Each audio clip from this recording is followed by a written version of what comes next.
Hello दोस्तों, कैसे हैं आप लोग। उम्मीद करता हूं कि आप लोग ठीक होंगे और बीपीएससी का जो एग्जाम है 68वीं, उसके लिए जोरदार ढंग से आप लोग तैयारी कर रहे होंगे। प्रेरणा आईएएस एकेडमी में आपका स्वागत है और हम लोग चल रहे हैं आज इकोनॉमिक के टॉपिक को लेकर के। इकोनॉमिक का जो टॉपिक है वह मनी एंड बैंकिंग से रिलेटेड, मनी एंड बैंकिंग जो टॉपिक इकोनॉमिक्स का है उसको हम लोग आज देखेंगे। और जो इस क्लास का प्रारूप होगा वह यह होगा कि जितने भी मनी एंड बैंकिंग, पहले मनी एंड बैंकिंग के कंसेप्ट को समझेंगे कि मनी एंड बैंकिंग का कंसेप्ट क्या है। दूसरी चीज है इसकी जरूरत क्यों पड़ी। तीसरी चीज है कि सबसे महत्वपूर्ण जो चीजें हैं कि इससे क्वेश्चन पूछे कैसे जाते हैं। तो इस क्लास में हम लोग पहले मनी एंड बैंकिंग को देखेंगे और देखने के बाद से इसके जो कंसेप्ट है उसको समझेंगे। एक्चुअली ये जो अभी क्लास है वो पूरी तरह से कंसेप्चुअल क्वेश्चन के लिए है, ठीक है। फैक्ट हम लोग इसके बाद में देखेंगे। तो कंसेप्चुअल क्वेश्चन जितने भी, चाहे वो यूपीएससी के हों या बीपीएससी के हों या यूपीपीसीएस को हों या एमपीपीसीएस को हों, तमाम तरह के कमीशन के जितने भी क्वेश्चन जो मनी एंड बैंकिंग से पूछे गए हैं उस क्वेश्चन को हम लोग क्लास के बाद से इसको देखेंगे, ठीक है, क्वेश्चन करेंगे। सबसे महत्वपूर्ण बात यह है कि क्वेश्चन हम कर रहे हैं, जो टॉपिक पढ़ रहे हैं उससे हमें क्वेश्चन आता कैसे है और इसको समझना जरूरी है, ठीक है। तो मनी एंड बैंकिंग पहले हम लोग 8 से 10 मिनट में मनी एंड बैंकिंग को समझेंगे और उसके बाद से फिर प्रीवियस ईयर्स के जितने भी आए हुए क्वेश्चन है उसको हम लोग करेंगे। और मेरा विश्वास है कि अगर आप लोग ईमानदारी से और शांतिपूर्ण ढंग से कंसंट्रेट होकर के इस वीडियो को आप लोग देखेंगे तो मनी एंड बैंकिंग से जितने भी कंसेप्चुअल क्वेश्चन हैं उससे नहीं छूटेगा। दूसरी चीज है कि इसका जो सेकंड पार्ट आएगा मनी एंड बैंकिंग, वो फैक्चुअल क्वेश्चन पे आधारित होगा और वह होगा कि रेपो रेट कितना है, रिवर्स रेपो रेट कितना है, बैंक रेट कितना है, ठीक है, एसएलआर कितना है। तो ये सब जो है फैक्चुअल क्वेश्चन नेक्स्ट जो वीडियो हमारा होगा उसमें आएगा। चलिए हम लोग शुरू करते हैं मनी एंड बैंकिंग। पहले ये समझते हैं कि मनी एंड बैंकिंग है क्या, ये चैप्टर है तो मनी की जरूरत क्यों पड़ी, मुद्रा की जरूरत क्यों पड़ी। इन चीजों को समझने के लिए हमें समझना पड़ेगा कि पहले जो सिस्टम था, जैसे बहुत अगर कहें हम लोग प्राचीन काल से, तो वहां पर हम देखते हैं तो वहां पर मुद्रा नहीं था, कोई करेंसी नहीं थी। तो वहां पर हम लोग करते क्या थे कि जो हमारे पूर्वज थे वो लोग क्या करते थे कि अगर किसी को गेहूं की जरूरत है और किसी को अगर चावल की जरूरत है, सपोज करिए, तो वो लोग क्या करते, गेहूं देते थे। और अगर मान लेते हैं कि हमें गेहूं की जरूरत है, ये गेहूं हो गया, और किसी को चावल की जरूरत है, चावल की जरूरत है। अब इसमें यह ढूंढना पड़ता था कि कौन ऐसा व्यक्ति है जिसको गेहूं की जरूरत है, गेहूं की जरूरत है और उसके पास चावल है। यानी कि दो व्यक्ति हैं, एक तो ए हो गया और दूसरा जो व्यक्ति है वह हो गया बी। ये आपका ए हो गया और ये हो गया बी। बी के पास गेहूं है और इसको जरूरत किस चीज की है, चावल की जरूरत है, ठीक है। ए के पास गेहूं है और इसको जरूरत किस चीज की है, चावल की जरूरत है। बी के पास चावल है लेकिन इसके पास गेहूं नहीं है, तो इसको जरूरत किस चीज की है, गेहूं की जरूरत है। अब ये दोनों एक दूसरे के डिमांड को फुलफिल कर रहे हैं। ए के पास गेहूं तो है लेकिन चावल नहीं है और उसको चावल की जरूरत है, तो वो क्या करेगा, बी के पास जाएगा और बी को बोलेगा कि तुम मुझसे गेहूं ले लो और मैं तुमको चावल मुझसे गेहूं ले लो और मुझे चावल दे दो। या फिर बी जो है वो बी जो है ये आपको पास ए के पास जाएगा और बोलेगा कि मुझे गेहूं दे दो और तुमको चावल की जरूरत है तो हम चावल तुमको दे देते हैं। तो ये जो प्रोसेस है इसको हम लोग कहते हैं बाटलर सिस्टम। लेकिन इसमें बहुत सारी खामियां आ जाए। अब आदमी को ढूंढना पड़ेगा कि मुझे जिस वस्तु की जरूरत है, चाहे वो आपको बिस्किट हो गया या फिर कोई भी चीज हो गया, तो जरूरत है तो ढूंढना पड़ता था कि किसके पास वो है और किसको, जो मेरे पास सामान है वो उसको किसकी जरूरत है। तो ये काफी जो है टफ काम होता था। और इसी को ध्यान में रखते हुए धीरे धीरे समय बीतते गए, साल दर साल बीतते गए, तब करेंसी का कंसेप्ट आया, मुद्रा का कंसेप्ट आया, और उसी मुद्रा के कंसेप्ट को हम लोग आज समझेंगे। बाटलर सिस्टम, आज भी हम गांव में जाते हैं तो देखते हैं कि कोई दुकानदार है और किसी बच्चे को बिस्किट की जरूरत है और उसके पास गेहूं है, तो दुकानदार के पास जाता है और वो गेहूं दुकानदार को देता है और उसके बदले में बिस्किट लेता है। तो ये जो आपका जो सिस्टम है, इसे हम बोलते हैं बाटलर सिस्टम। क्लियर है? अब आते हैं, उसके बाद से मुद्रा आया, और मुद्रा में ये जो चीजें पहले जो थी वो काफी कष्टकर थी, बाटलर सिस्टम काफी कष्टकर था। तब अब आते हैं तो मुद्रा पे आया, मुद्रा की जरूरत पड़ी। अब मुद्रा में वैसी कुछ है नहीं। अब आते हैं तो उसमें हम लोग क्या करते हैं कि इसकी जो जरूरत है, मुद्रा से हम किसी भी वस्तु को हम लोग खरीद लेते हैं। जैसे 5 रुपया अगर हमारे पास है तो हम गए और बिस्किट खरीद के आ गए, ठीक है। तो हमें ये नहीं ढूंढना है कि जो बिस्किट देने वाला है उसको किस चीज की जरूरत है। करेंसी, ये जो आपका मुद्रा है, ये चलेगा। अब आते हैं आरबीआई के स्टैटिकल टूल्स पे। अब मुद्रा जो है, करेंसी आई, इसके बारे में हम समझ लिए। अब आते हैं कि आपका जो है बैंकिंग सिस्टम किस पे काम करता है, बैंकिंग सिस्टम जो हमारा काम करता है वो कैसे काम करता है। और इसी मुद्रा को लेकर के बाद में बैंकिंग सिस्टम आया। और बैंक क्या है, अगर मान लेते हैं कि ये आपका एसबीआई है, ठीक है, और ये बहुत सारे लोग हैं, तो बैंकिंग सिस्टम में क्या हुआ कि बैंक काम कैसे करती है, इन चीजों को हम लोग समझेंगे कि आखिर बैंक काम कैसे करता है। बैंक जो है, मेरे पास अगर देखिए तो मेरे पास पैसा है और उस पैसे को हम अपने घर में रखे हुए हैं। मेरे पास पैसा है और मैं पैसे को घर में रखे हुए हैं। घर में रखने से क्या पैसे हमारा मूल्य उसमें बढ़ रहा है? नहीं बढ़ रहा है। अब मूल्य जब नहीं बढ़ रहा है तो हम उसको क्या करेंगे? बैंक पैसा का यूज करेंगे। अब जो हमारा एसबीआई है, हमसे पहले बोलता है कि भाई आपके पास अगर 100 रुपया है और 100 रुपया है तो आप घर में रखने से तो कोई फायदा है नहीं। अब इसको क्या करिए, आप मेरे पास जमा कर दीजिए, मेरे पास जमा कर दीजिए, 100 रुपया को मेरे पास जमा कर दीजिए, और मैं इस पे 100 रुपया के बदले में आपको 5% इंटरेस्ट दूंगा। सपोज करिए ये 5% के जगह 10% हो सकता है, 7% हो सकता है, 8%। मैं आप लोगों को समझाने के लिए ये चीजें बोल रहा हूं। तो ये 5% आपको इंटरेस्ट दूंगा। यानी कि ये व्यक्ति जो है, ये व्यक्ति है कोई, या मान लेते हैं कि अमन है, और अमन के पास 100 रुपया है। बैंक बोला कि अगर आप घर में रखे हुए हैं तो इस पैसे का तो आप बहुत यूज नहीं कर सकते, वो रखा हुआ है, आप क्या करिए मेरे पास रखिए, ये आपका पैसा सुरक्षित रहेगा। जब आपको पैसे की जरूरत होगी तब मैं इस पैसे को आप ले लीजिएगा मुझसे। अमन बोला कोई बात नहीं है, और इस पे हम आपको 5% इंटरेस्ट रेट देंगे। तो आपको घर पे रखने से तो कोई पैसा को बेनिफिट हो नहीं रहा। अब 5% का इंटरेस्ट यहां पर जब आप देते हैं तो ये बोलता है चलो कोई बात नहीं, हम यहां पर 5% के इंटरेस्ट बैंक में जमा कर दिए, 100 रुपया मान लेते हैं कि जमा कर दिए। अब बैंक क्या करती है, ये जो हमारा एसबीआई है वो करती क्या है, ये आपको राहुल, यहां पर कोई राहुल है, अब राहुल है तो राहुल की पैसे की जरूरत है। पैसे की जरूरत मतलब कि अगर उसको कोई दुकान खरीदना है या कोई कारखाना लगाना है तो उसको पैसे की जरूरत है। अब ये क्या करता है, प्रायः लोग करते क्या है कि अपने रिश्तेदार और अन्य लोगों से पैसे बोलते हैं कि भाई आप मुझे दे दो, या पहले गांव में जो है साहूकार होते थे जो सूद लेकर के पैसा देते थे। अब उनका इंटरेस्ट रेट काफी होता था, ठीक है। तो ये काफी समस्या हुई, किसके पास पैसा है किसके पास नहीं है, हम किससे मांगे। तो उद्योग धंधा या दुकान या अन्य चीजों को खोलने में काफी परेशानी होती है। बैंक क्या इनसे बोलेगा, इनसे बैंक बोला, एसबीआई या कोई भी पीएनबी हो या कोई भी कमर्शियल बैंक हो, इनसे बोला कि भाई आपको पैसे की जरूरत है, मैं पैसे आपको देता हूं, आप दुकान लगा लो। आप दुकान लगाओ, कोई दिक्कत नहीं है, पैसे की आपकी जो डिमांड है, पैसे की जो जरूरत है मैं पूरा करूंगा। लेकिन आपको जो है तो ये बोला ठीक है मुझे पैसा दीजिए। तो ये बैंक से पूछता है एसबीआई से, आप मुझे कितना % इंटरेस्ट लोगे? तो ये बोला कि मैं आपसे 10% इंटरेस्ट रेट लूंगा, और जितना आपको पैसा चाहिए मैं आपको पैसे देता हूं, ठीक है। राहुल बोला कोई बात नहीं है, हमारी जो समस्या है वो समाधान हो गई, ब्याज देना है मैं दे दूंगा। अब ये बैंक क्या किया कि राहुल को पैसा दिया, तो ये पैसा किसका था? अमन का पैसा था। और दिया किसको? राहुल को दिया। अमन से लिया कितना पर? ये 5% इंटरेस्ट अमन को दे रहा है ये, ठीक है। और राहुल से ले कितना रहा है?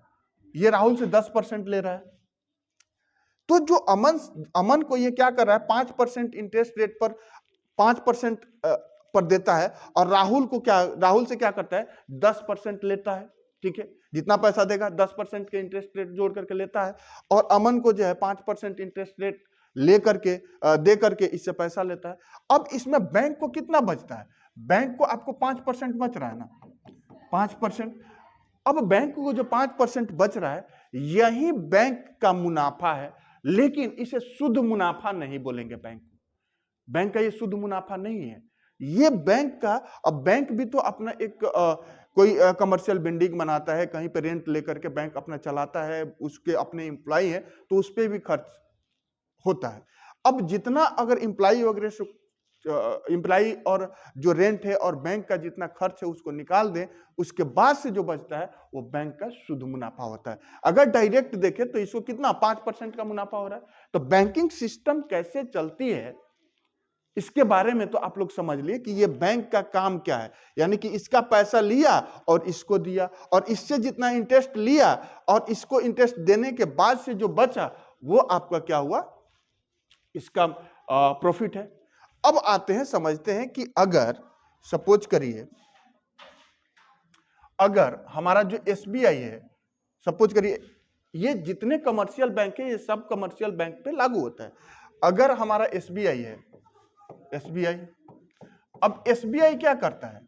एसबीआई जितना पैसा अमन से लिया था, मान लेते हैं कि 100 रुपया अमन से लिया, और ये क्या किया? 100 रुपया राहुल को दे दिया। 100 रुपया अमन से लिया और 100 रुपया राहुल को दे दिया। लेकिन अगर बीच में अमन को पैसे की जरूरत पड़ गई, सपोज करिए बीच में अमन को पैसे की जरूरत पड़ेगी, अमन गया बैंक के पास। अब ऐसा नहीं है कि केवल एक ही लोग हैं, आप जानते हैं कि बैंकिंग सिस्टम में बहुत सारे लोग पैसा जमा करने के लिए जमा करते हैं और बहुत सारे लोग पैसा निकालते भी हैं, बहुत सारे लोग बैंक में जाते हैं और लोन लेते भी हैं, और बहुत सारे इंटरेस्ट अपना लोन पे भी करते हैं। तो ये अब मानते एक एग्जाम्पल के तौर पर हम अमन की बात कर रहे हैं, तो बैंक के पास 100 रुपये रख दिया। अब ये जो 100 रुपये बैंक के पास रखा, तो ये 100 का 100 रुपया दे दिया राहुल को। अब अगर 100 का 100 रुपया दे रहा है तो मैक्सिमम उस पर क्या कर रहा है? वो इंटरेस्ट ले रहा है, मैक्सिमम उस पर प्रॉफिट कमा रहा है। अब हम आते हैं, अमन को बीच में जरूरत पड़ गई, मान लेते हैं कि उसके किसी पेरेंट्स का एक्सीडेंट हो गया, या हेल्थ इश्यू हो गया, या उसको एक गाड़ी खरीदना है, या कुछ जरूरत हो गई। तो ये जितनी भी जरूरतें हैं, इस जरूरत को पूरा करने के लिए इसको बैंक गया, बोला कि मेरा पैसा है, आप इसमें से पैसा निकालो। क्योंकि बैंक के पास ये जितना बैंक है, बैंक के पास 100 रुपया था अमन का, और उसने क्या किया कि 100 रुपये का 100 रुपये राहुल को दे दिया। बैंक के पास तो 0 पैसा है, नहीं है। अब अमन जैसे जाएगा अपना पैसा निकालने के लिए, तो बैंक बोलेगा कि मेरे पास, आप 1-2 दिन रुको, 4 दिन रुको, मैं फिर देता हूं। अब अमन आएगा, और इसके जैसे बहुत सारे लोग हैं जिन्होंने पैसा जमा किया था। अब ये इसके जैसे बहुत सारे लोग हैं जिन्होंने बैंक से पैसा मांगा था। अब यहां पर जो अमन आएगा, तो ये जिन अपने घर में बोलेगा, या अपने आसपास में कि बैंक में गए थे, बैंक बोला कि मेरे पास पैसा नहीं है, कल हम देंगे। अब जो भी लोग, और भी लोग जो जमा किए थे अमन के साथ साथ, और भी लोग पैसा जो जमा किए थे, उनमें क्या हो गया? एक अविश्वास पैदा होगा। और जब अविश्वास पैदा होगा तो स्थिति क्या होगी? अविश्वास, अगर बैंक से अविश्वास पैदा हो गया अमन को कि बैंक के पास पैसा नहीं है, हो सकता है कि मेरा पैसा बुड़ जाए। अब ये जितने लोगों ने, मान लेते हैं कि ये अमन हो गया, विवेक हो गया, या बहुत सारे लोग हैं जिन्होंने पैसा जमा किया है, अमन आके इनसे बोला कि भाई बैंक तो पैसा दिया नहीं, बैंक के पास पैसा नहीं है। अब इन लोगों को लगता है कि मेरा पैसा जो है डूब गया, बैंक भाग जाएगी, बैंक फ्रॉड है। अब स्थिति क्या हो गया कि ये जितने लोग हैं ये पहुंच जाएंगे एसबीआई के पास, जिसको पता चला, जिसको डर होगा वो एसबीआई के पास पहुंचेगा। पहले से तो पैसा ये टोटल लगा दिया है मार्केट में, अब ये देगा नहीं। अब स्थिति काफी भयावह हो जाएगी, लोगों में अविश्वास पैदा होगा, और इस तरह से आप कभी कभी सुनते होंगे कि बैंक बुड़ गया। एक्चुअली क्या हुआ? इसका एक आदमी के चलते अगर देखे तो ये सब लोग को लगा कि डर हो गया। अब इसी सब समस्या के समाधान के लिए अब बैंकों का बैंक जानते हैं कि अपना आरबीआई है, रिजर्व बैंक ऑफ इंडिया। अब जो आरबीआई हमारा है वो क्या करता है? आरबीआई अब आरबीआई के बारे में हम आए तो आरबीआई का काम क्या है? इसे बैंकों का बैंक कहते हैं। बैंकों को रेगुलेट करने का काम आरबीआई का है। आरबीआई क्या करती है? अपना इस स्टैटिकल टूल्स का यूज करती है। स्टैटिकल टूल्स में जैसे हम लोग पढ़ते हैं bank rate, repo rate, reverse repo rate, reverse repo rate,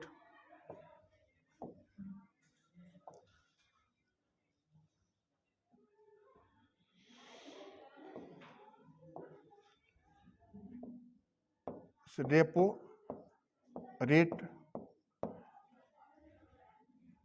ठीक है, SLR, ठीक, तो CRR, इन सब टूल्स के माध्यम से बैंक आरबीआई जो है बैंक को रेगुलेट करती है, मॉनेटरिंग पॉलिसी को रेगुलेट करती है। अब इसका प्रभाव जो है अर्थव्यवस्था पर क्या पड़ता है, यहीं से बेसिकली आपका जो चाहे वो यूपीएससी में हो या किसी भी पीसीएस में हो या कोई भी कमीशन हो, चाहे वो एसएससी, बैंकिंग, रेलवे, जितना भी आपका जहां पर भी जीएस पूछा जाता है, उन सब जीएस में अगर देखें तो बेसिकली इसी का एप्लीकेशन पूछता है, इसका अप्लाइड रूप पूछता है, और जिसको हम लोग आज देखेंगे।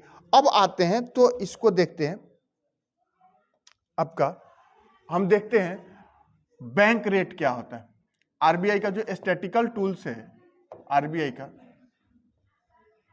अब इसमें देखते हैं आपका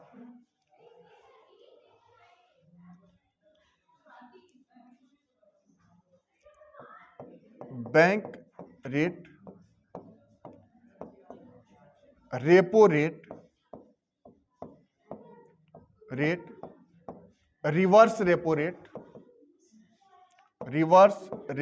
रेट, इसमें आते हैं तो आपका CRR, और आते हैं यहां पर SLR, ठीक है।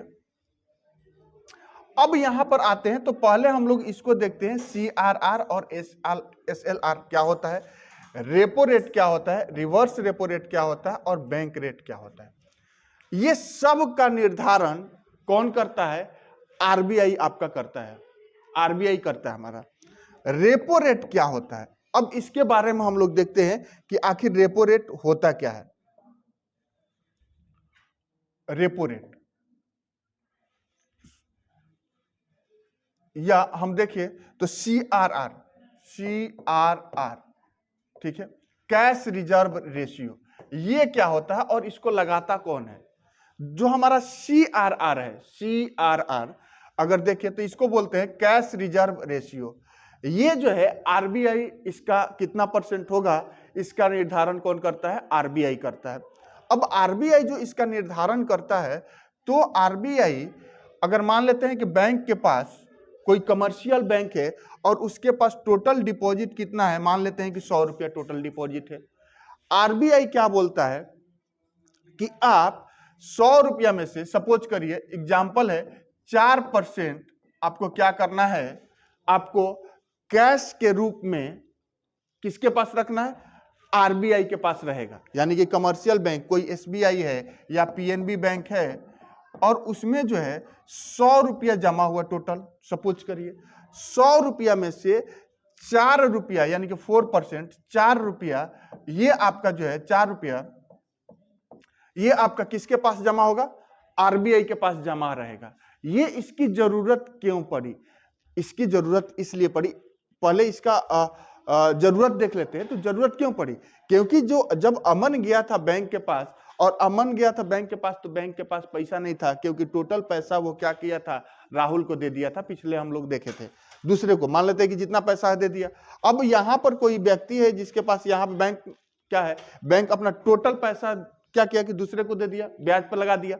अब ब्याज पर लगा दिया, बैंक के पास पैसा नहीं है, तो जो रिजर्व रहेगा उसको जरूरत पड़ेगी तो बैंक को मिलेगा, और बैंक जिसको जो आया मांगने के लिए उसका कस्टमर उसको देगा। तो ये आपका CRR का यूज क्या है, बैंक को कहीं ना कहीं सुरक्षा प्रदान करना, ये और दूसरा वहां पर जो कस्टमर हैं उसके, जैसे कि जहां पे हमारा बैंक का SBI में बैंक अकाउंट है, तो उस अकाउंट में पैसा है और हमको जब जरूरत पड़ेगी तो वहां से मिल जाएगा।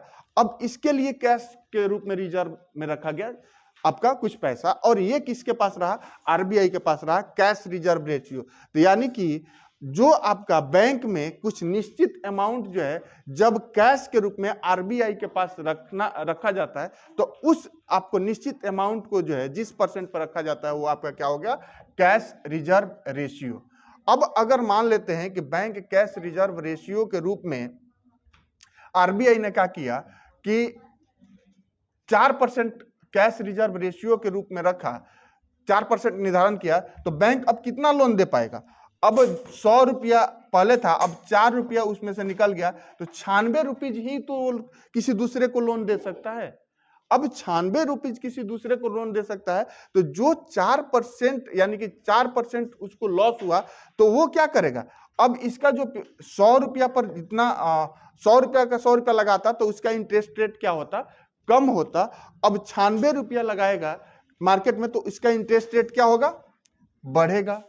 ये तो आप जान रहे हैं कि अब बैंक क्या चाहेगा कि इंटरेस्ट रेट बढ़ा कर दें, पहले 100 रुपया दे रहा था, अब 96 रुपया ही वो मार्केट में लगा सकता है। तो जैसे इंटरेस्ट रेट बढ़ेगा, तो यहां पर जो मांग जो आपको ब्याज मांगने वाले थे या लोन लेने वाले थे, बैंक से लोन लेने वाले थे, उनको क्या होगा, उसमें आपको कमी आएगी, मांग में कमी आएगी। अब इसका प्रभाव क्या पड़ता है, अब इसका अगर हम प्रभाव देखें तो प्रभाव यह पड़ता है कि मार्केट में जो है लोन के मांग में कमी होगी। क्यों, क्योंकि अगर 4% सपोज करिए कि CRR के रूप में, कैश रिजर्व के रूप में बैंकों को, जो कमर्शियल बैंक है उसको आपको RBI में रखना पड़ता है, तो वो 96 रुपया पर ही तो इंटरेस्ट 96 रुपया पे ही तो अपना इंटरेस्ट कमा पाएंगे। जहां पहले 100 रुपया पर कमा सकते थे, अब वो क्या होगा, 96 रुपया पर कमाएंगे। तो जब 96 रुपया पर कमाएंगे तो उनका अब 96 रुपया पर वो 100 रुपया का मूल्य का इंटरेस्ट लेना कोशिश करेंगे, तो अब इंटरेस्ट रेट बढ़ेगा। अब इंटरेस्ट रेट बढ़ेगा तो इसमें क्या स्थिति आएगी, इंटरेस्ट रेट बढ़ेगा तो मार्केट में जो लोग मांगने वाले थे उनका जो मांग होगा वो कम होगा। अब कम होगा तो मार्केट में क्या होगा, लिक्विडिटी जो होगी वो कम आएगी। अब लिक्विडिटी कम आएगी, मार्केट में तरलता कम आएगी, पैसा कम आएगा, तो मार्केट में जो है वस्तुओं के डिमांड उस पर प्रभावित होगा, डिमांड कम होगा। तो ये सब जो चीजें है एक CRR की वजह से हुआ। अब उसी तरह से हम आते हैं SLR, ठीक है। अब SLR भी RBI ही इसको क्या करती है, रेगुलेट करती है, सांविधिक तरलता रेशियो। अब मान लेते हैं कि SLR 18% है। अब SLR क्या होता है इसको समझ लेते हैं।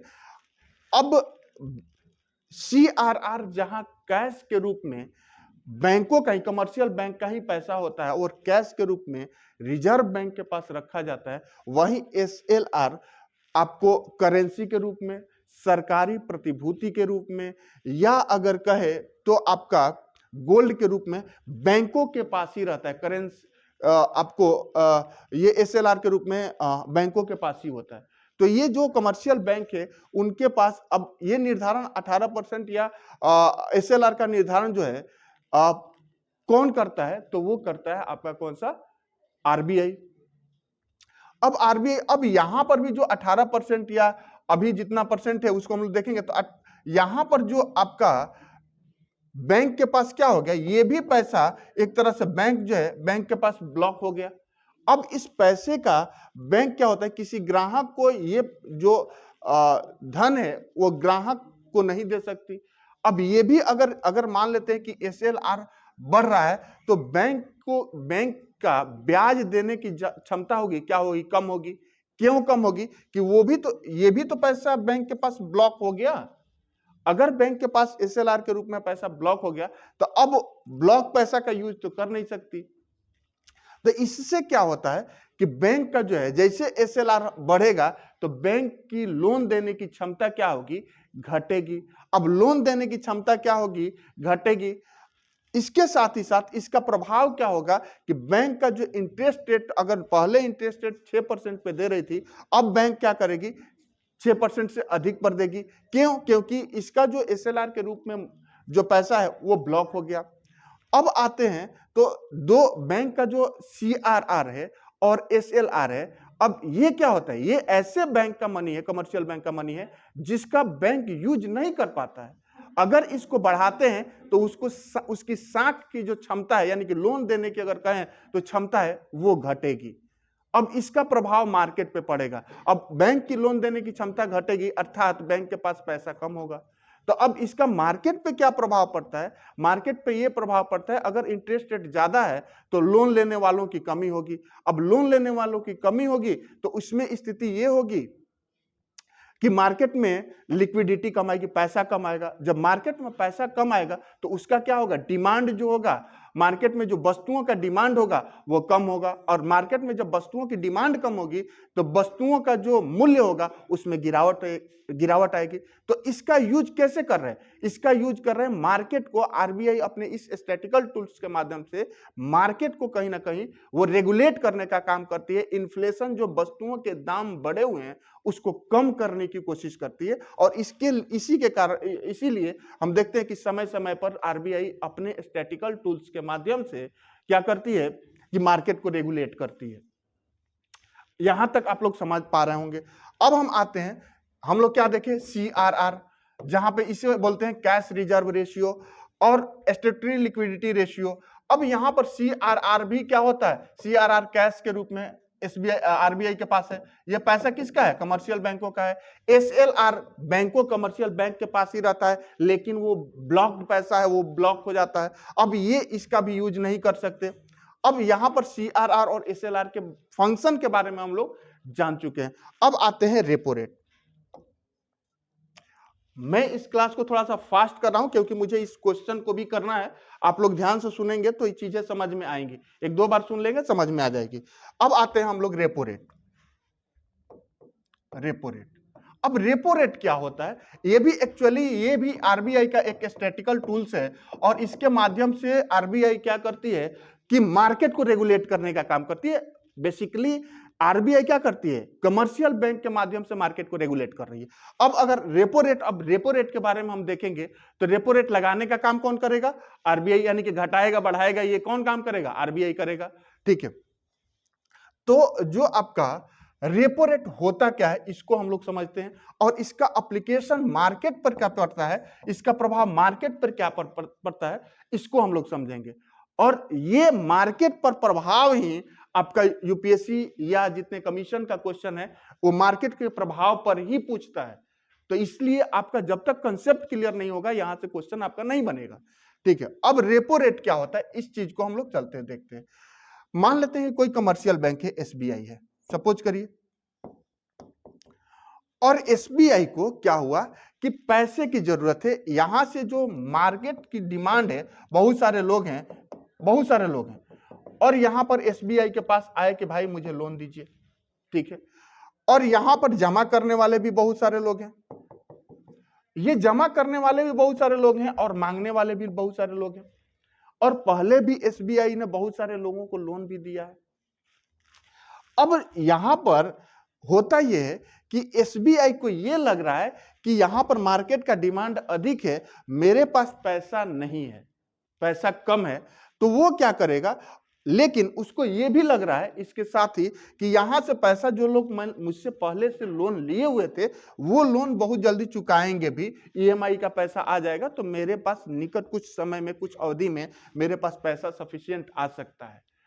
लेकिन अभी जो कि किसी को जरूरत है, उसको कारखाने खोलने, उसको कोई दुकान लगाना है, दुकान बनाना है, तो ये सब, या किसी को कार लेना है और डिमांड है।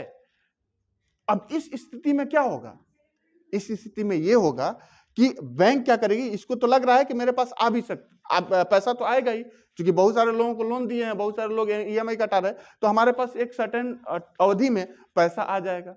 अभी पैसे की इसको डिमांड है तो हम पैसे दें कहां से, मेरे पास पैसा नहीं है लेकिन पैसे आने की संभावना काफी है, पैसे कम पड़ रहे हैं। अब ये क्या करेगा, आरबीआई के पास जाएगा, यहां पर आरबीआई के पास जाएगा, बोलेगा कुछ मुझे लोन चाहिए, आरबीआई बोलेगा मैं आपको लोन दूंगा, कितना चाहिए, तो मान लेते हैं कि बोला कि ये 100 करोड़ मुझे लोन चाहिए या 50 करोड़ लोन चाहिए, कौन बोला, एसबीआई, किसको बोला, आरबीआई को, तो बोला कि देंगे, जल्दी लौटाओगे कि बाद में लौटाओगे, तो ये बोला कि मैं जल्दी ही लौटा दूंगा, क्योंकि इसको लग रहा है ना कि यहां से इसको पैसा आने वाला है, जब पैसा आएगा तो हम लौटा देंगे, तो जल्दी लौटा देंगे। तो बोले ठीक है, आपको 4% पे हम दे देंगे, तो बोले ठीक है दे दीजिए, मैं आपको ब्याज सहित लौटा दूंगा। तो ये अल्पकालिक लोन है। अल्पकालिक लोन किसने लिया, एसबीआई ने लिया। किससे लिया, आरबीआई से लिया। और जिस इंटरेस्ट रेट पर आरबीआई एसबीआई को अल्पकालिक ऋण देता है उसको क्या बोलते हैं हम लोग, रेपो रेट बोल रहे हैं, रेपो रेट। यानी कि एसबीआई आरबीआई से अल्पकालिक जो ऋण लेता है और जिस इंटरेस्ट पे वो ऋण ले रहा है उसको क्या बोलेंगे हम लोग, रेपो रेट। अब इसके बढ़ने और घटने से क्या मार्केट पर प्रभाव पड़ेगा, इसको हम थोड़ा सा हम लोग देख लेते हैं। हम लोग अभी चल रहे थे रेपो रेट। अब अगर रेपो रेट के बढ़ने और घटने से क्या प्रभाव पड़ेगा, अगर मान लेते हैं कि पहले रेपो रेट था आपका 4% सपोज करिए है था, अब ये घट करके 4% था और ये घट करके 3.5% हो गया। अब इसमें मैं ये बोलूं कि पहले 3.5% था, अब बढ़ करके 4% हो गया, या पहले बोलूं कि पहले 4% था अब घट करके 3.5% हो गया। अब इसका मार्केट पर क्या प्रभाव पड़ेगा, इसको हमें देखना है अभी। अब इसका मार्केट पर प्रभाव यह पड़ेगा कि अगर पहले 4% था अब ये रेपो रेट 3.5% हो गया, तो इसका मार्केट पर प्रभाव यह पड़ेगा कि मार्केट में लोन लेने वालों की संख्या बढ़ेगी। जब लोन लेने वालों की संख्या बढ़ेगी तो इसका मतलब है कि उद्योग धंधे लगेंगे। उद्योग धंधे लगेंगे तो इसका मतलब है कि मार्केट में पैसा आ रहा है, यानी कि लोन लिए तो पैसा आया मार्केट में। अब चाहे वो उद्योग लगाने के लिए हो, या फिर हम कहें कि कोई कार खरीदने के लिए हो, या हम कहें कि कोई दुकान लगाने के लिए हो, अगर ऐसा स्थिति होता है तो क्या होगा, अब होगा ये कि मार्केट में पैसा आया ना, पैसा तो आ रहा है मार्केट में, जब मार्केट में पैसा आएगा तो उद्योग लगेगा, कार खरीदेंगे या दुकान लगाएंगे, तो क्या होगा, रोजगार भी बढ़ रहा है। और दूसरा चीज है कि लोगों के पास पैसा आ रहा है, जब रोजगार और पैसा आएगा तो स्थिति क्या होगी, मार्केट में डिमांड होगा, और जब मार्केट में डिमांड होगा तो वस्तु का जो मूल्य है, उसके वस्तु है उसको खरीदने वाले काफी अधिक लोग होंगे, और जब काफी अधिक लोग खरीदने वाले होंगे तो इसके क्या होगा, वस्तु का डिमांड बढ़ेगा, और वस्तु का डिमांड बढ़ेगा तो उसका जो है प्राइस बढ़ेगा, तो मार्केट में क्या होगा, इन्फ्लेशन आएगा, यानी कि मुद्रास्फीति बढ़ेगी, जिसको आप लोग बोल रहे हैं।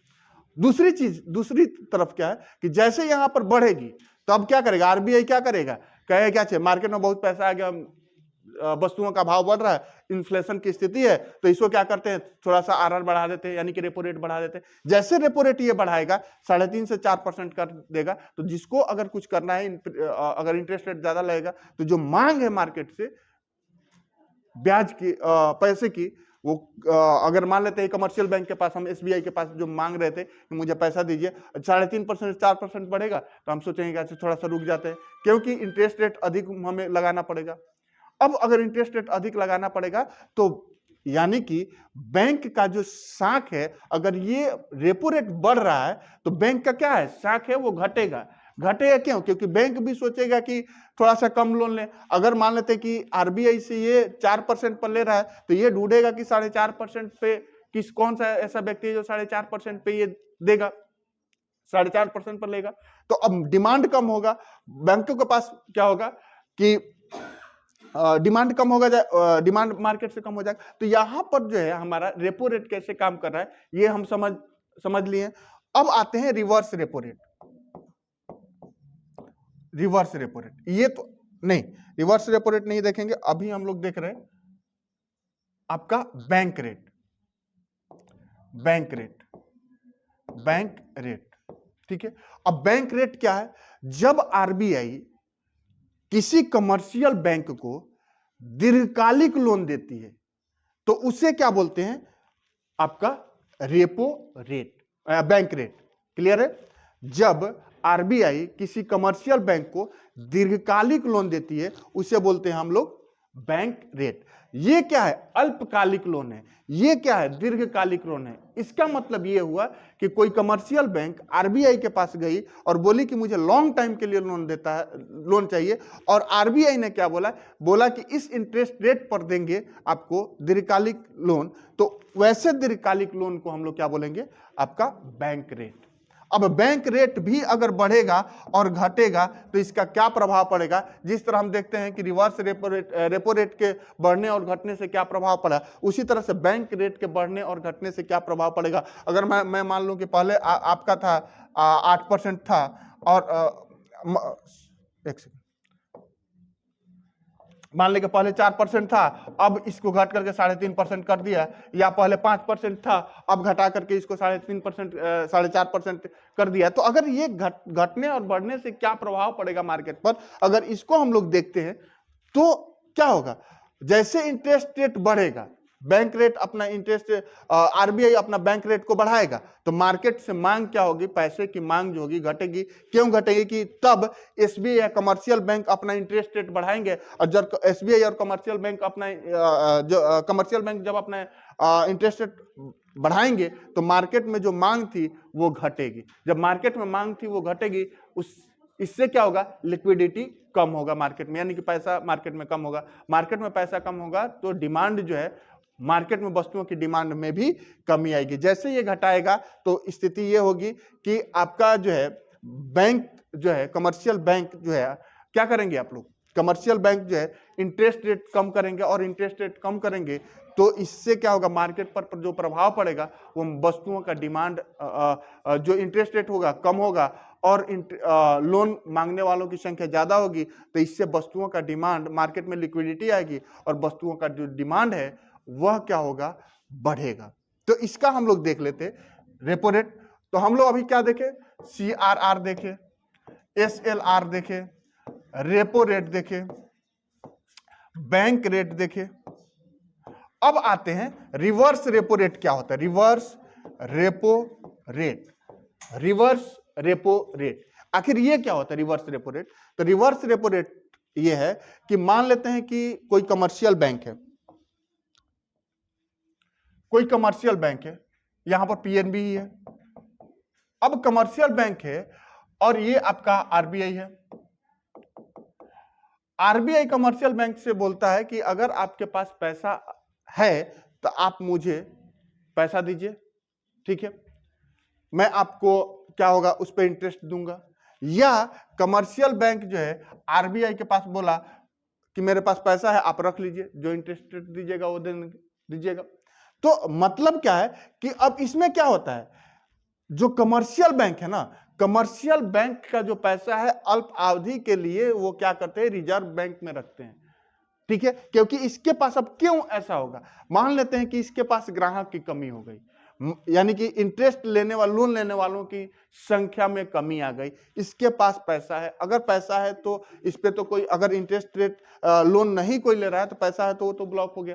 अब वो सोचता है कि कुछ तो मिलेगा, तो हम आरबीआई के पास रख देते। तो जिस इंटरेस्ट रेट पर कमर्शियल बैंक आरबीआई को पैसा देती है, जिस इंटरेस्ट रेट पर कमर्शियल बैंक किसको पैसा दे रही है? आरबीआई को पैसा दे रही है, तो वैसे रेट को हम लोग क्या बोलते हैं? Reverse repo rate. और इसका भी रिवर्स रेपो रेट, यहां तक हम देखें, ये हमारा अगर देखें तो आरबीआई का मॉनेटरिंग पॉलिसी है, और इसे आरबीआई का जो स्टैटिकल टूल्स है, इसके माध्यम से कैसे हम मार्केट को रेगुलेट करते हैं, इसको हम लोग जाने हैं। अब इससे संबंधित जो क्वेश्चन है उसको हम लोग कर लेते हैं कि क्वेश्चन पूछा कैसे गया, ठीक है। अब देखिएगा, ये आपका क्वेश्चन है आईएएस 2011 का, और इसमें जो है आपको दिखा है भारतीय रिजर्व बैंक के बैंक दर में, यानी कि बैंक रेट में कमी के फलस्वरूप क्या होगा? अगर बैंक रेट कम करता है, bank rate, reserve bank bank rate कम करता है तो वो क्या होगा? बाजार में तरलता क्या होगी? बढ़ जाएगी। लिक्विडिटी क्या होगा? बढ़ जाएगा। हम अभी इसकी चर्चा हम लोगों ने किया था कि बैंक रेट अगर कम होता है तो बाजार में लिक्विडिटी बढ़ जाएगी, ठीक है। अब बाजार में तरलता बढ़ेगी, बाजार की तरलता घट जाएगी। अब इसका अगर ऑप्शन देखेंगे तो इसका मतलब है कि बैंक रेट अगर क्या करेगा, बैंक रेट बढ़ेगा। ये कंडीशन कब होगा? जब बैंक रेट बढ़ा दिया जाए। तो बैंक रेट बढ़ाएगा तब बाजार में तरलता क्या होगी, पैसे की कमी हो जाएगी। ठीक है, अगला हम लोग क्वेश्चन पे आते हैं।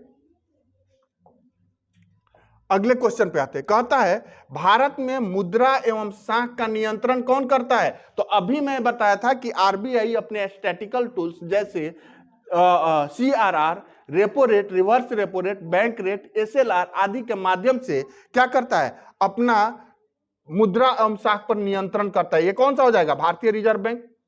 अगला हम क्वेश्चन आते हैं,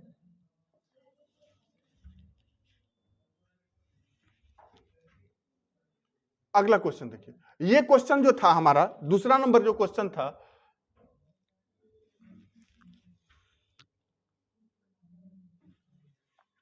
जो हमारा दूसरा नंबर क्वेश्चन था यूपीपीसीएस मेंस में पूछा गया था 2010 में। ठीक है, अगला आते हैं, चर आरक्षण अनुपात और खुला बाजार नीति कार्रवाई का साधन है। चर आरक्षण अनुपात यानी कि ये हम बोलते हैं, इसी को बोलते हैं सीआरआर। और खुला बाजार नीति कार्रवाई ओपन मार्केट ऑपरेशन, ओपन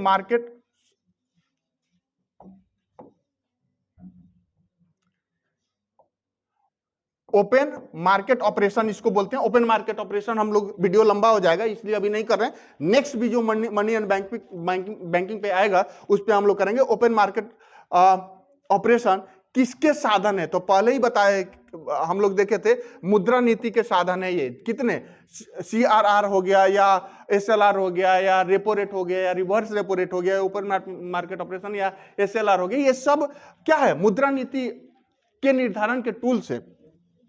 आगे चले, अगर आप इसको देखे होंगे, ध्यान से सुनेंगे तो चीजें आपको बड़ा आसान हो जाएंगी। अब देखिएगा,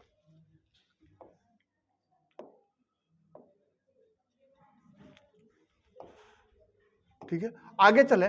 बैंक दर में वृद्धि सामान्यतः इस बात का संकेत है। ये कब पूछा? आईएएस 2013 में पूछा है कि बैंक दर में वृद्धि सामान्यतः इस बात का संकेत है कि ब्याज की, बैंक दर में वृद्धि कर रहा है। क्या कर रहा है? बैंक दर में वृद्धि। अब बैंक दर में वृद्धि होगा तो क्या होगा? ब्याज की बाजार दर में गिरावट आएगी। क्या ये गिरावट होगी? क्या ये गिरावट होगी? केंद्रीय बैंक अपने वाणिज्यिक बैंकों को कर्जे नहीं दे रहे हैं। केंद्रीय बैंक सस्ती मुद्रा नीति का अनुसरण कर रहे हैं। तो बैंक रेट में अगर वृद्धि होगा तो केंद्रीय बैंक सस्ती नीति का, आरबीआई सस्ती नीति थोड़ा दे रहा है। क्या होगा? इससे क्या होगा ना, महंगा होगा ना। ठीक है, केंद्रीय बैंक महंगा मुद्रा नीति का अनुसरण करेगी। अब बैंक रेट में वृद्धि होगा तो केंद्रीय बैंक क्या कर रहा है? इसका मतलब है कि बैंक रेट में वृद्धि होगा तो केंद्रीय बैंक महंगा मुद्रा नीति का अनुसरण करेगी ना। महंगा मुद्रा नीति, पैसा, इंटरेस्ट रेट ज्यादा रहेगा। अब आते हैं अगले क्वेश्चन पे हम लोग आ रहे हैं।